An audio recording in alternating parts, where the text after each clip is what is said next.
El Evangelio según Lucas es de los primeros reportes de la vida de Jesús, y de hecho es una de dos partes de un trabajo unificado de 2 volúmenes, Lucas y Hechos.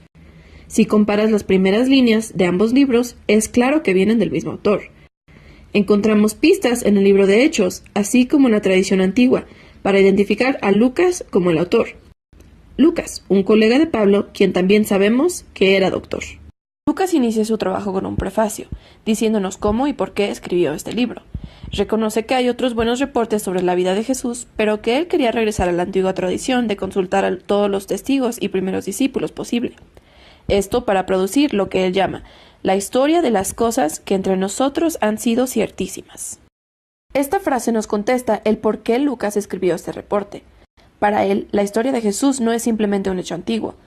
Él quiere mostrar cómo fue el cumplimiento del pacto entre Dios y su pueblo, y más que eso, la historia de Dios y el mundo entero. El diseño del libro es bastante claro. Hay una larga introducción que da lugar a las historias de Juan el Bautista y Jesús. Después, en los capítulos 3 al 9, Lucas presenta un retrato robusto de Jesús y su misión en su hogar de Galilea. Después de esto, la gran sección del medio es el largo viaje de Jesús hacia Jerusalén, que nos lleva al clímax de la historia, la semana final de Jesús en Jerusalén hasta su muerte y resurrección, que después nos llevan al libro de Hechos.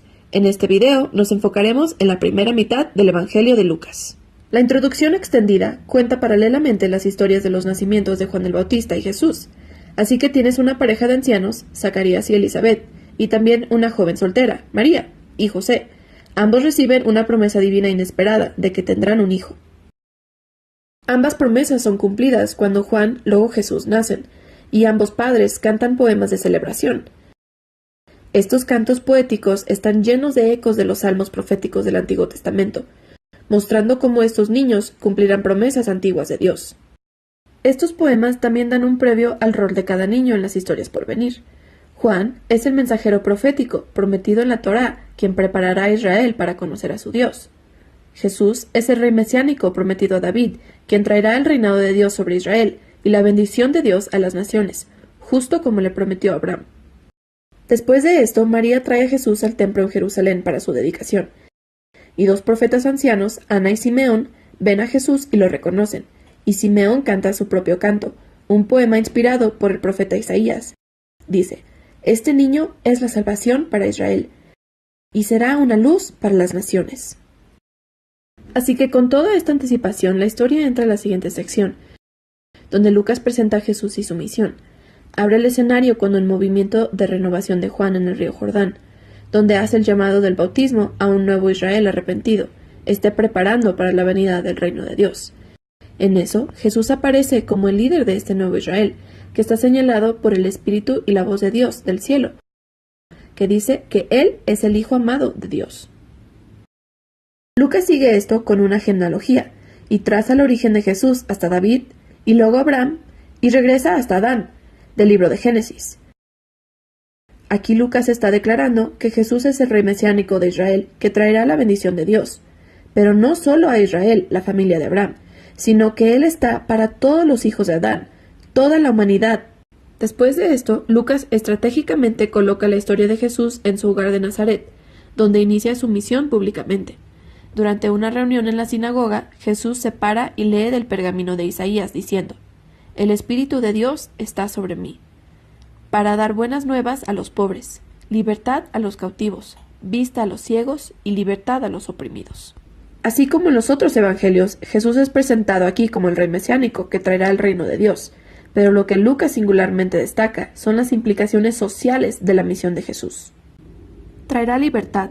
La palabra griega es aphesis, que literalmente es liberación, que hace referencia al año de júbilo de Levítico 25, donde todos los esclavos israelitas fueron liberados, donde se cancelaron las deudas y las tierras vendidas fueron regresadas a sus dueños.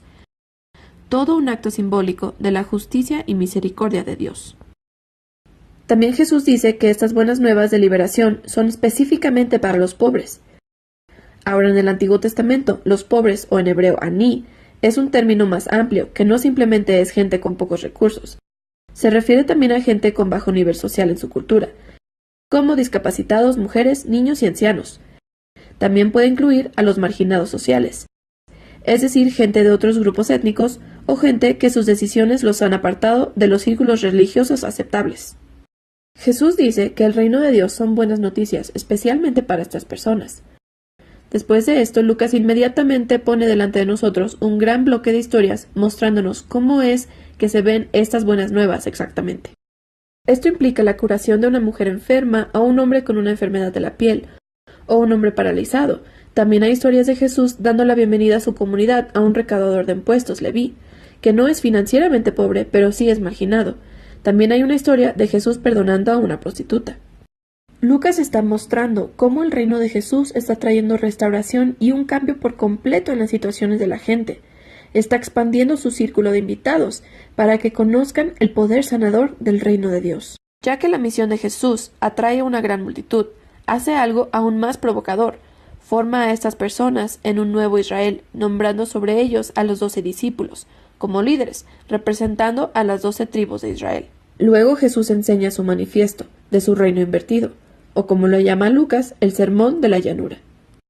Dice que el amor de Dios hacia el marginado y el pobre significa que su reino trae un cambio completo a todo nuestro sistema de valores. Él vino a formar una familia alternativa de Dios, quienes van a responder a la invitación de Jesús, practicando generosidad radical, sirviendo a los pobres, gente que va a liderar al servir y vivir con pacificación y perdón, gente profundamente piadosa y que rechazan la hipocresía religiosa. Esta visión radical de Jesús, que demanda autoridad divina, comienza a generar resistencia y controversia, especialmente por parte de los ancianos del pueblo. Su acercamiento a personas cuestionables es una amenaza a sus tradiciones religiosas y estabilidad social. Comienzan a acusar a Jesús de blasfemia contra Dios y de borracho y de mezclarse con pecadores. Así que esta sección culmina con una nueva revelación de la misión de Jesús hacia sus discípulos.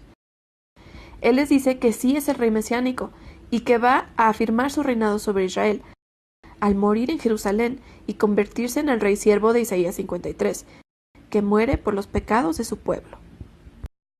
Se explora esta idea sorprendente en la siguiente historia, donde Jesús sube a un monte con 3 de sus discípulos y de repente es transfigurado frente a ellos, y son cubiertos con una nube de la presencia de Dios, diciendo: «Este es mi Hijo escogido». Aparecen Moisés y Elías, los otros 2 profetas que experimentaron la presencia y voz de Dios en un monte. Y Lucas nos explica que están hablando acerca del éxodo de Jesús que cumpliría en Jerusalén. Esta palabra griega, éxodo, es una referencia clara a la historia del éxodo. Lucas está retratando a Jesús como un nuevo Moisés, quien llevará a su nuevo Israel a la libertad y liberación de la tiranía del pecado y la maldad, en todas sus formas, personal, espiritual y social. Y eso nos lleva a la segunda mitad del libro. Pero hasta ahora, esta es la primera mitad del Evangelio según Lucas.